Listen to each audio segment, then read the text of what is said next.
Hello friends, તો સ્વાગત છે તમારું મારી ચેનલ દીપિકાસ કિચનમાં. અને આજે આપણે આખો શિયાળો ખાઈ શકાય એવી આથેલી હળદર બનાવવાના છીએ, જે તમે આખો શિયાળો ખાઈ શકો અને એના બેનિફિટ પણ લઈ શકો. તો ચાલો વિડીયો સ્ટાર્ટ કરી લઈએ. તો અહીંયા મેં હળદર લઈ લીધી છે. અત્યારે તો શિયાળો છે એટલે હળદર તો ખૂબ જ મળે છે. તો અહીંયા આંબા હળદર અને જે આપણે રેગ્યુલર હળદર આવે છે, પીળી હળદર, એ મેં લઈ લીધી છે. તો હવે આપણે આ બંને હળદર છે એની છાલ ઉતારી લેવાની છે. તો જોઈ શકો છો કે કેસરી હળદર છે એ આ રીતે પહેલાં આપણે છાલ ઉતારી અને રેડી કરી લઈશું. આંબા હળદર અને બંને મિક્સ મેં કરી છે, તમે અલગ અલગ પણ કરી શકો છો. તો પહેલાં આપણે જે આંબા હળદર નહીં પરંતુ આ કેસરી હળદર આવે છે એની આપણે છાલ ઉતારી લઈએ. અને હા, એક જરૂરી સૂચના કે જો તમે મારો વિડીયો ફર્સ્ટ ટાઈમ જોવો છો, મારી ચેનલ પર પહેલી વાર આવ્યા છો, તો પ્લીઝ મારી ચેનલને સબસ્ક્રાઈબ કરો અને નવા વિડીયોના નોટિફિકેશન માટે બેલ આઇકન જરૂરથી પ્રેસ કરજો. અને હા, વિડીયો ગમે તો લાઈક કરવાનું ભૂલતા નહીં. તો અહીંયા આપણી છાલ ઉતારી અને રેડી થઈ ગઈ છે. તો આ હળદર છે એને આપણે અહીંયા પહેલાં પાણીમાં પલાળતા જવાનું છે. તો આંબા હળદર અને બંને હળદર છે એને હું આ રીતે છાલ ઉતારી અને આપણે પાણીમાં રાખવાની છે. પહેલાં મેં ધોઈ નથી હળદરને, એટલે હું અહીંયા આ રીતે છાલ ઉતારી પછી એને આપણે પાણીમાં રાખીશું. તો અહીંયા પાણીમાં રાખતા જઈ અને બધી હળદર છે એની છાલ ઉતરી ગઈ છે. તો હવે આપણે આ રીતે કાણાવાળા વાસણની અંદર લઈ અને એને કોરી કરી લેવાની છે, એટલે કે કાણાવાળા વાસણની અંદર પાણી કાઢી લેવાનું છે. હવે આ રીતના એક કોઈ પણ કોટનનું કપડું લઈ અને એને આપણે કોરી કરી લેવાની છે. હળદરમાં જરી પણ પાણીનો ભાગ રહેવો ન જોઈએ. જો પાણીનો ભાગ રહી જશે તો હળદર છે એ ખરાબ થવાના ચાન્સીસ વધારે છે.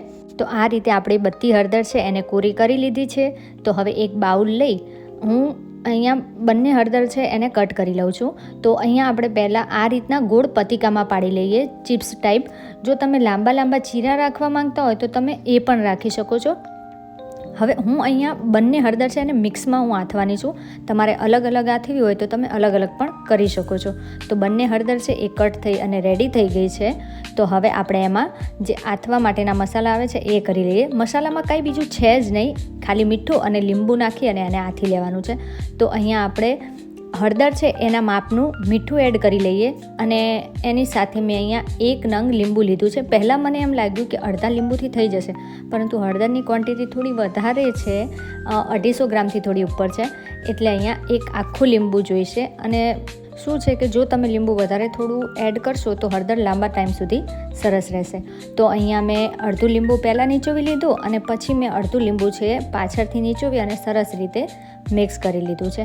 તો આપણે લીંબુ અને મીઠું છે એને સારી રીતે હળદર ઉપર કોટ થઈ જાય એ ત્યાં સુધી આપણે એને મિક્સ કરી લેવાનું છે. અને હા, મને કમેન્ટમાં જરૂરથી લખજો કે તમને કઈ હળદર વધારે ભાવે છે, આ કેસરી આવે છે એ કે આંબા હળદર. તો અહીંયા આપણે ઢાંકી અને 7 થી 8 કલાક માટે રેસ્ટ આપી દઈશું. હવે 7 થી 8 કલાક બાદ ખોલીને ચેક કરી લઈએ તો આંબા હળદર છે એકદમ સરસ રીતે અથાઈ ગઈ છે.